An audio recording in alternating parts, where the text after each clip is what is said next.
Hi everyone, welcome back to my channel. It's Bridget here. If you're new here, welcome, and please take a quick second to hit that subscribe button down below, the notification bell right next to it to be notified when I upload a video.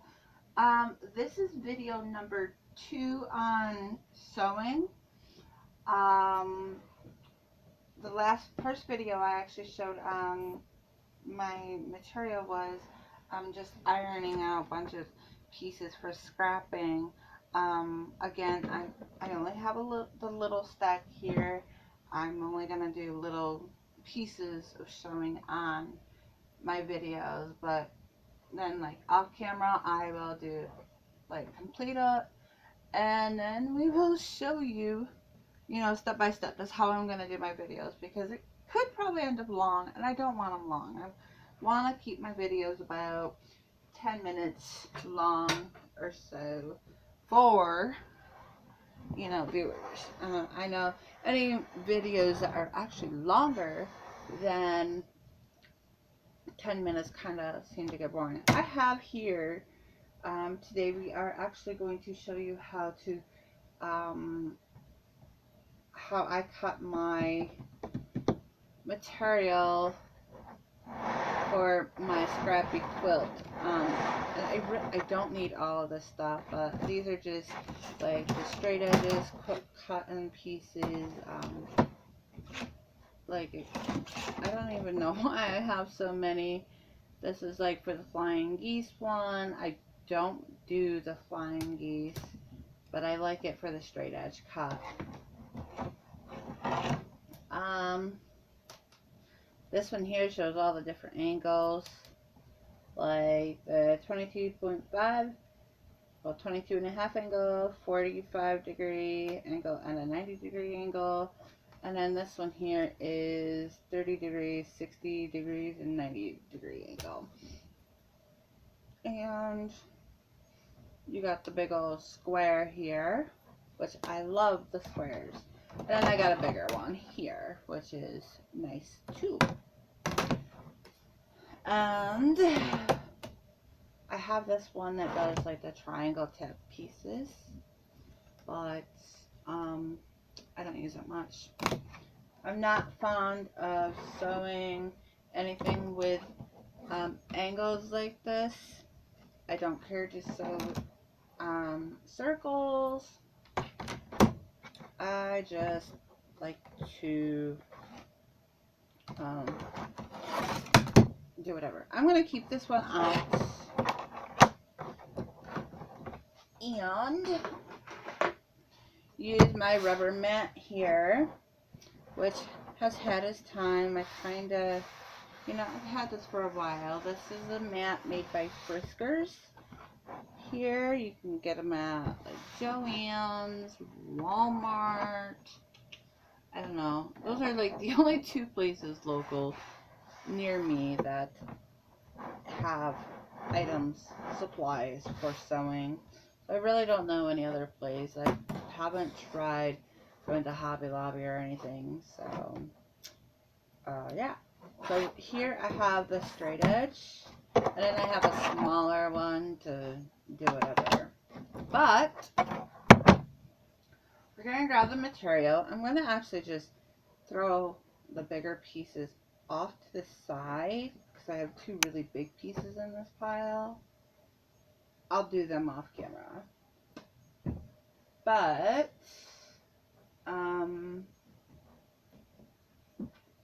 here I have a stack of different sizes of material. They're just all over, scattered. So to get like your 2-inch by 3.5-inch strips, to make it easier for me, what I've done, and I've seen other people do it, I go ahead and let me separate this real quick. Like my narrower pieces I'm going to keep off to the side and do them later. You will see what I'm doing in a moment. Okay. And these circles too. Remember I did the circles last time? I'll do them later. So let's see. I'm trying to just get all my narrow strips. And I can do them later too. Let's see. This is a bigger piece and these are like a narrow piece. Okay.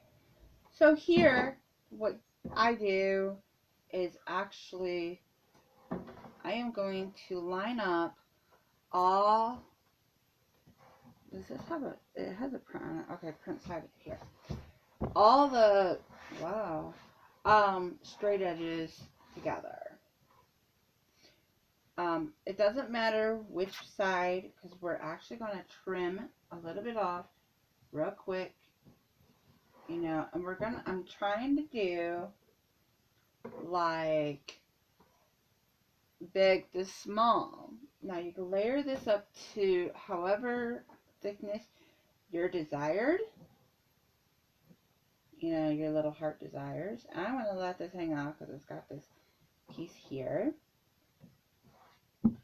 We're going to throw this over here and do the same with this piece. So you have a straight edge here and a straight edge here.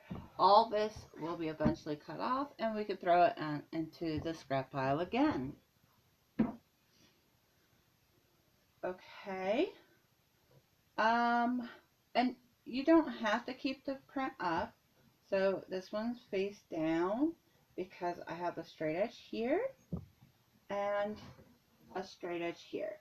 So however many layers, it all depends on you really, because you know your rotary cutter or whatever you are using to cut your material.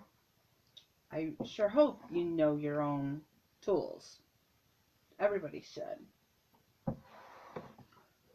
So here I have a rotary cutter, and this one there is a sharp one. This here has been on here for a little bit, but it should do my job for me. So first, what we're going to do is go ahead. I want to make straight edges all the way, like the two straight edges, guys. So I need to cut this edge and this edge to make, well, just basically this edge. No, I'll do both edges. That's how I usually do it. So we're going to do that. So I don't confuse myself and I don't confuse you. So I'm going to line it up. Put my straight edge on top of the material that I am keeping. That's how I do it. And we're going to cut. I don't remember how many layers I have, and this is only 4. And my rotary cutter never seems to like to cut the last layer. So I actually have 4 layers of material here. You can use whatever you know your cutter will cut through. Cuts a lot. Now this cutter's been through quite a bit, really. But it's still pretty sharp, and you can sharpen them by sharpeners. So, yeah. And then we are going to go ahead and do the same on this edge. I really hope you guys can see. Ha ha ha. Okay. And we are, I'm just lining it up with these lines here to make it a straight edge, guys. Aha.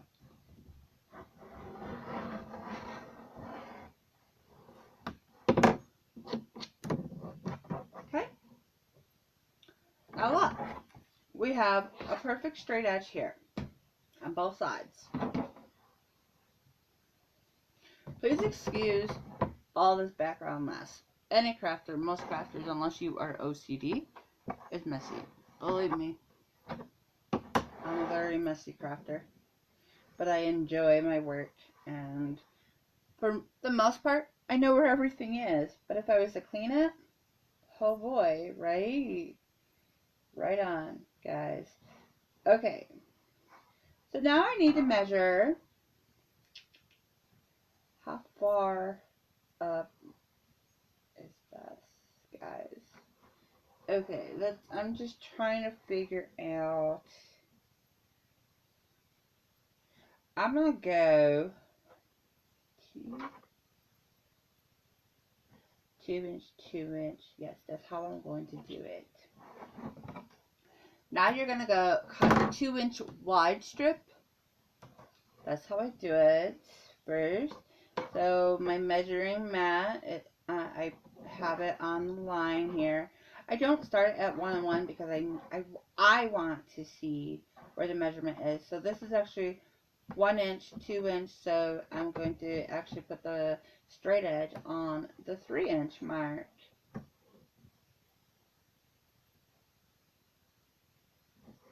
How many times have I screwed this up, guys?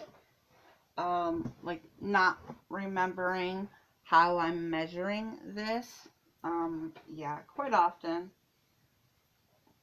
So I'm actually going to stand up and go ahead and do this. And I don't do a lot of the whole cutting because of my back.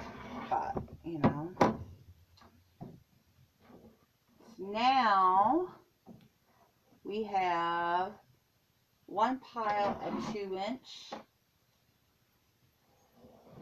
We're going to go ahead, make sure this is straight on the line, and we're going to go ahead and make the next 2 inch mark. As sometimes the material gets wiggled, stretchy, or whatever when you're trying to cut it, depends on your rotary cutter, your blade. If it's not that sharp, it's going to pull on the material that's under here. And that's why I use this wide straight edge piece to put down weight to keep it, to help it from stretching and pulling. So I just, you know, do that. That's all I do. Okay, so now we have two stacks of 2 inch strips, right? I am going to just go ahead and save this pile for another time. You know, I mean, I'm going to eventually cut it, but I just want to get to this next part. And actually, I am going to go ahead and keep it at the 4 layers. Alright, so now this gets to be the little tricky part. Because you got to make sure you have the 3.5 inch mark. So this is 1 inch, 2 inch, 3 inch. So it's technically going to be, say, 4.5 inches on your mat that you're putting this straight edge on. And by doing so, using this long piece too, with this long mat, they have a variety of sizes of these cutting mats, whatever you're happy with. I just, you know, technically my mat is a little smaller because this corner, I was lazy one day and did not want to use the iron board and just threw my material down real quick and I kind of melted this corner. I will eventually get another good one. Snow plow. We finally got some snow. We haven't had snow in so long. Since Christmas. Really. So here's my first pile of 3.5 inch strips. Now they do kind of look small. So like I was saying,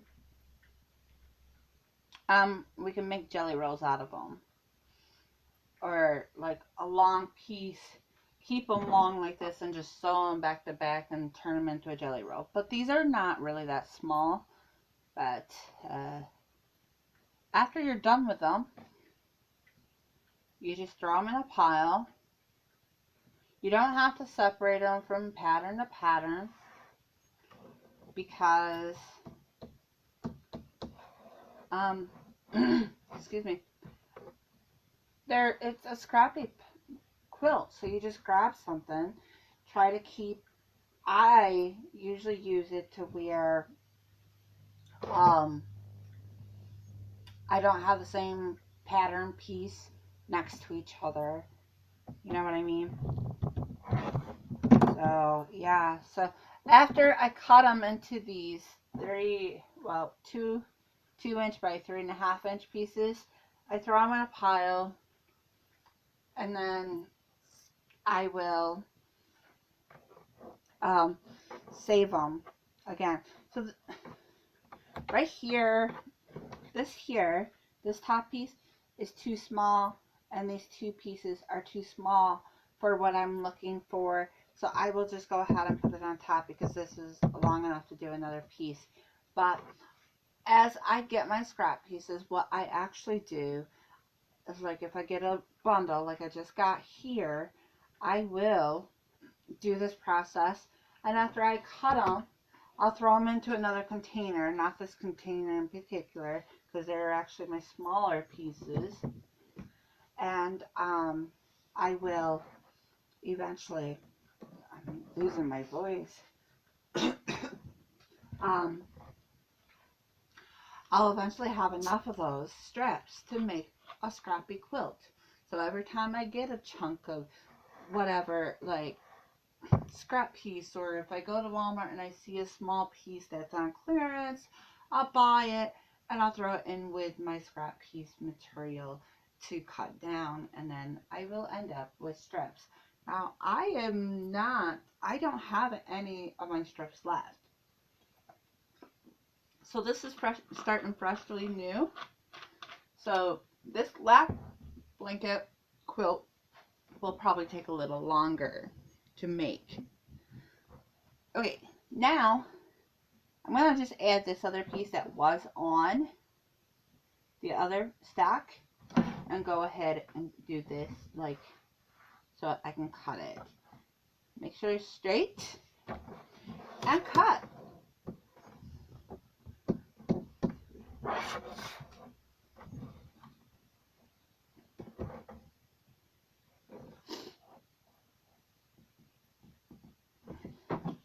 So like I said, just cut up a bunch of these strips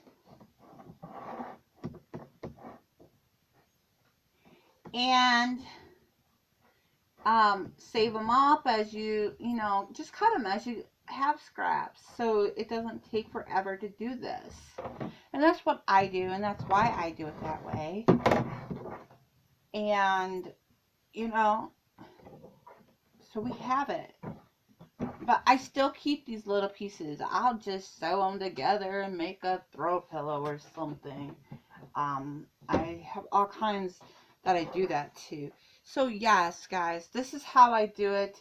I just wanted to show you real quick. I'm sure this video is quite long, and I apologize for the long video, but I just wanted to show you how I actually cut my strips and what I do. Like stack, and I'm storing them. Get these, stack them up, store them into a little container tote until you have enough to make your quilt that you're making, your scrap quilt. I want to say thank you for everybody that watches this. Please don't forget to give this video a thumbs up or a thumbs down if you didn't like it. Leave a comment down below on whatever you want. Saying, hey, what about this or that, or, you know, any suggestions or whatnot. As always, in my description box, there's always a my email address in there, my Instagram, so you could go on there and DM me if you don't want to email or leave a comment down below. And if you just want to privately talk, that's how you can do it. DM me, preferably DM me instead of email, although I do check my email every day, multiple times. Let's see what else is in the description briefly. The PayPal link if you want to donate to the channel to help the channel out, to buy materials for all the crafting and supplies that you want me to do. If you do donate and have something like in mind, say like I'm donating this for you to try this or purchase this. So usually there, when you donate money, you have a little spot you can leave a little note saying what it's for. Okay. Um, so yeah. So this is what cutting how I cut the 2" by 3.5" strips. Next time we do a sewing video, we will be putting these together. Till next time, we will see you next on another video, probably a paint video between now and the time I get ready to put this together. I appreciate every one of you. Thank you for watching. Don't forget to give this video a thumbs up. Comment down below. Again, see you next time.